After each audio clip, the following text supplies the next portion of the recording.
తెలుగు రాష్ట్రాల మధ్య పెండింగ్ ఆస్తుల పంపకాల వ్యవహారం మరోసారి తెరపైకి వచ్చింది.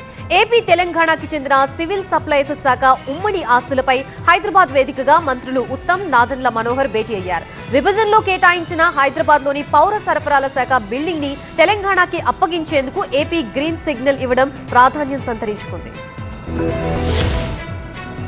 ఏపీ తెలంగాణ రాష్ట్రాల మధ్య సత్సంబంధాలపై హైదరాబాద్ వేదికగా కీలక పరిణామం చోటు చేసుకుంది. ఇరు రాష్ట్రాల సమస్యలపై చర్చలకు ఎర్రమంజిల్లోని సివిల్ సప్లైస్ భవనం వేదికైంది. ఏపీ తెలంగాణ రాష్ట్రాల పౌర సరఫరాల శాఖల మంత్రులు ఉత్తమ్ కుమార్ రెడ్డి, నాదెండ్ల మనోహర్ హైదరాబాద్ లో సమావేశమయ్యారు. రెండు రాష్ట్రాల మధ్య పెండింగ్ లోని ఆస్తుల పంపకాల వ్యవహారంపై ప్రధానంగా చర్చించారు ఇద్దరు. ఇందులోనూ విభజన సమయంలో ఏపీకి కేటాయించిన సివిల్ సప్లైస్ శాఖ భవనంపై ఫోకస్ చేశారు. దీనికి సంబంధించి ఇరువురు మంత్రులు కీలక విషయాలు వెల్లడించారు. ఏపీ తెలంగాణ విధానాలు, ఆధునిక టెక్నాలజీతో పాటు ఆస్తుల బదిలీల గురించి చర్చ జరిగిందన్నారు మంత్రి ఉత్తమ్. విభజన సమయంలోనే సివిల్ సప్లైస్ బిల్డింగ్ సగం ఏపీకి వెళ్లిందని, పంజగుట్టలో 16 రెసిడెంట్స్ ఫ్లాట్స్ ఉన్నాయని, చర్చల తర్వాత అవి తెలంగాణకు రాబోతున్నాయని చెప్పారు. ఫుడ్ రిలేటెడ్ డిపార్ట్మెంట్లు హైదరాబాద్ లోనే ఉండాలని ఏపీకి విజ్ఞప్తి చేయడంతో జూన్ 1 నుంచి అప్పగించేందుకు ఒప్పుకున్నట్టుగా తెలిపారు. అలాగే సివిల్ సప్లైస్ కార్పొరేషన్ ఆస్తుల బదిలీపైన చర్చలు జరిగాయన్నారు మంత్రి ఉత్తమ్ కుమార్ రెడ్డి. ఇరు రాష్ట్రాల మధ్య సత్సంబంధాలు ఉండాలన్నారు ఏపీ మంత్రి నాదెండ్ల మనోహర్. ఎవరూ సమస్యలు ఎదుర్కోకుండా ప్రజలకు మేలు చేయాలన్నదే తమ లక్ష్యమని చెప్పారు.